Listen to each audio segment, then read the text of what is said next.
I'm gonna have some coffee quick, because why not? Because I just sat down, so why not stand right back up and grab my coffee mug. Hi, my name is Father Mike Schmitz, and this is Ascension Presents. So I'm trying to make some of these, I'm trying to answer people's questions. So here's two more hashtag askfrmike questions and hopefully answers. This one is kind of a throwback, and I apologize for the delay about it, but a number of people wrote about this book/movie Silence. Here's the story. Andrew Garfield's character is Father Rodriguez, and he and another priest whose name I can never remember. I read the book, but names are going to be missionaries to China. Japan, I meant to say, sorry, my bad. Missionaries to Japan. Liam Neeson's character is Father Ferreira. He had been like mentor of the year, super awesome spiritual father, and like really holy guy back in Spain/Portugal, wherever they were from. Wow, geography and me are not doing well today. The story is that Father Ferreira, Liam Neeson's character, had gone to Japan already, and that he had apostatized, which basically meant that the bus is pulling up and squeaking with tires and brakes. Apostasy means that he denied his Christian faith, that he denied Christ.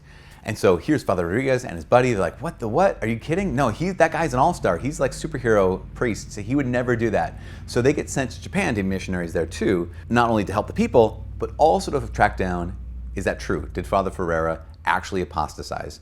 Or is this just propaganda from the head honchos over there in Japan trying to discourage Christians by lying about Father Ferreira? So Catholicism took root in Japan and was growing. It had favorable emperors for a while, and it was doing well. And then there was an emperor or two, or however many, I don't know, not only geography, some history issues. Emperors who started martyring, didn't want Christianity there, martyring the faithful. And here's what happened in that context is you'd have these brave Christians go to their death, and they would create other brave Christians who would be willing to go to their death. When they were martyred, they actually became stronger. So then the next person in charge comes along and says, that's not working. Here's what we're going to do instead. Instead of killing them, we're going to torture them until the point where they break, not die, but they can't handle it anymore, and they have to deny Christ. They did that strategy, and unfortunately, it worked relatively well. Because you imagine, here's someone who gets to the point where they just can't take it anymore. They crack, they apostatize, and they get sent back home in disgrace and in shame, and all the Christians around them are not strengthened by them, but they're also discouraged themselves. In a repeated process of that, cast this dark pall over Catholicism in Japan. That's what happened with Father Ferreira. He and his parishioners essentially were tortured to the point where he denied the faith. End of the story, basically. Here's Father Rodriguez, Andrew Garfield, Amazing Spider-Man, who gets put in virtually the same situation as Father Ferreira had been in, where people he loved, his parishioners he cared about, were being tortured, and they said, all you have to do is step on the face of Jesus, on this image in bronze, right? Just step on this face, and they'll be set free. Step on this face, and they won't be tortured anymore. You just step on Jesus here and deny him, and they can go home. In the book and the movie, I don't know. I only read the book. I didn't watch the movie. Jesus speaks to Father Rodriguez and says, "That's why I came here. That's why I came from heaven to earth, is to be rejected. I came from heaven to earth to be denied. I came to be stepped upon. I came to be spat upon. I came so people could be set free. And so please step on my face and set my people free," basically, more or less. I'm paraphrasing, obviously. So that's what Father Rodriguez does. He steps on the face of Jesus, denying Christ, denying his faith, and the people are able to go free. The question that comes out of this question of the Ask Father Mike, wow, it took a long time to get here, was that the right thing?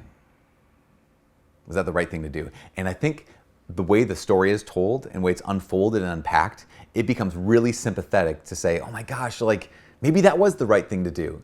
Because both Father Ferreira and Father Rodriguez in the book are really good priests. To have an inside glimpse in the book of Father Rodriguez's life, you're like, oh wow, you are solid. You are the kind of priest I would want to be. And then to have him be in this place where he's loving Jesus and loving these people so much, they're like, what do I do? And then have the voice of Jesus say, no, step on me, deny me for the sake of, you put yourself in that position and say, well, what would I do? I don't know what I would do. The question isn't what would I do? The question is, what would be the right thing to do, what's the wrong thing to do. And just very, very clearly, the wrong thing to do was what Father Ferreira and Father Rodriguez did. To deny Jesus is going to be the wrong thing. How many times out of 10? 10 times out of 10. Every time out of 10, every time out of 100, out of a million, to deny Jesus will always be the wrong thing. But you say, like, wait. So basically, because you want to hold to your faith, you want to hold to like your personal relationship with Jesus, you want to hold to your particular place in the community, you're willing to kill those other people. Pause. That is called a red herring.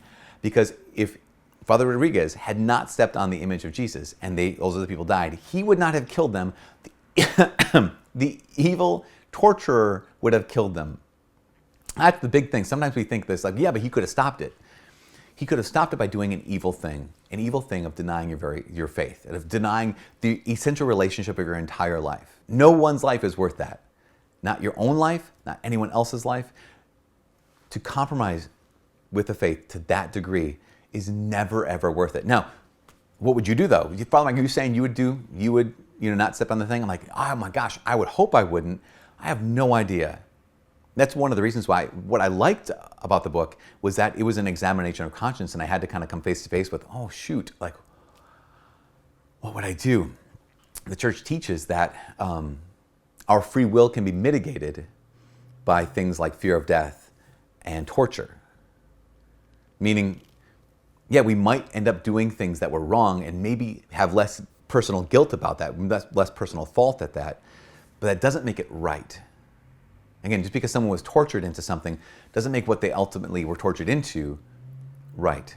Very few of us are facing that kind of situation anytime soon. What we are facing are smaller opportunities to compromise.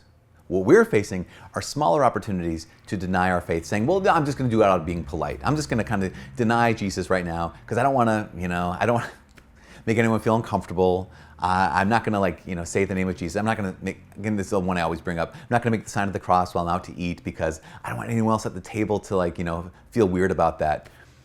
Really. I mean, I've been there. Listen, I've been in that situation where I don't know anyone at this table here, but I don't know. I do know Jesus. So listen, this is how I pray. Every time before I eat, I make the sign of the cross, say a prayer, and then we're off to the races when it comes to that food. But I don't want to be I don't want to be rude. How rude is it to be quiet, make the sign of the cross, and eat your food? That seems pretty polite to me. To not do that is compromise. And to not do that again and again in that area, and as well as other small areas, is to train ourselves in the area of compromise. It's a complex situation, but someone asked me the question, and so I waded into it, and that's it. That's what I got. The other question is, how do I know if I'm working out too much? But stinking Bobby Angel already took that question. I've been planning on this for so long. Bobby swoops in like his first solo video and answers that question. I'm like, what, Bob? So he already gave a great answer, but I'm just going to kind of give my 30-second version of this. People ask me this one a lot because I used to do Ironman triathlons and long distance ski races and running races, that kind of thing. And a lot of time goes into training for those kinds of things. How much training is too much training? How much working out is too much working out? I say two things.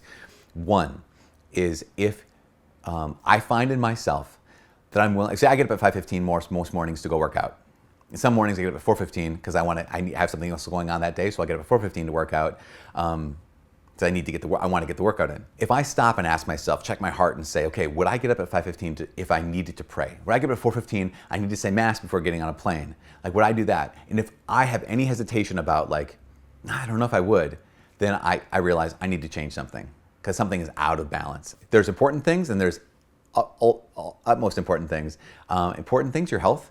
Most important things, your soul. It's going to be really, really important, right? I need to care for my soul far more than I need to care for my body. So keep that in mind. That's one of the gut check moments of being able to say, when it comes to prayer or working out, if I have time to work out, but I don't have time to pray, something's off. The second gut check moment is if I find myself thinking about this all of the time. Do I think about working out all of the time? Do all my decisions center around working out all of the time? That might mean that that's something out of balance in my life versus I love Jesus and I make decisions based off him all of the time. So that's what I got. Check out Bobby's video. From all of us here at Ascension Presents, my name's Father Mike. God bless.